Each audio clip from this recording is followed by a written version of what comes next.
அதிகாரம் 12வது வசனம். ஆதலால் நம்மில் ஒவ்வொருவனும் தன்னை குறித்து தேவனுக்கு கணக்கு ஒப்புவிப்பான். நம்மை குறித்து நம்ம ஒவ்வொருவரும், இப்போ நான்னா என்ன குறித்து நான் ஒரு நாள் ஆண்டவருக்கு என்ன செய்யணுமா, கணக்கு ஒப்புவிக்க வேண்டும். ஒப்புவிக்கனா என்ன?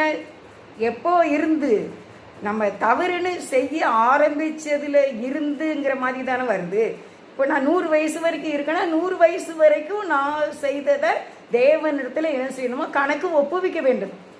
அப்போ நம்ம இப்போ என்ன செய்யணும்? உங்களுக்கு இதுக்கு ஒரு சொல்யூஷன், இதுக்கு ஒரு மாற்று மருந்துன்னு சொல்லுவோம்ல, அது என்ன அப்படின்னா, நம்ம செய்துட்ட சில தவறுகளை தேவனிடத்தில் மன்னிப்பு கேட்டுவிட வேண்டும். ஆண்டவரே, நான் இந்த வயசில் இப்படி நான் பண்ணிட்டேன், ஏன்னா நான் இப்படி தெரியாமல் பார்த்து எழுதிட்டேன், நான் என்ன சண்டை பிடித்தேன், நான் வைராக்கியமாக இருந்தேன், நான் கோபப்பட்டேன், பிறருடைய பொருளை நான் எடுத்தேன். இப்போ அடுத்த வீட்டில் ஒரு செங்கல் இருக்குது, தேவையில்லை அந்த செங்கல் அவங்க வீட்டு முன்னே கிடக்கு. ஆனால் தேவையில்லை என்று நம்ம கேட்காமல் அதை எடுக்கக்கூடாது. அவங்களுக்கு தேவையில்லைனாலும் அவங்க வீட்டு முன்னே கிடந்தால் நம்ம கேட்டு தான் என்ன செய்யணும், எடுக்கணும். அப்போ அது களவு என்கிற ஒரு பெயரில் பதிவாயிடும் பரலோகத்தில்.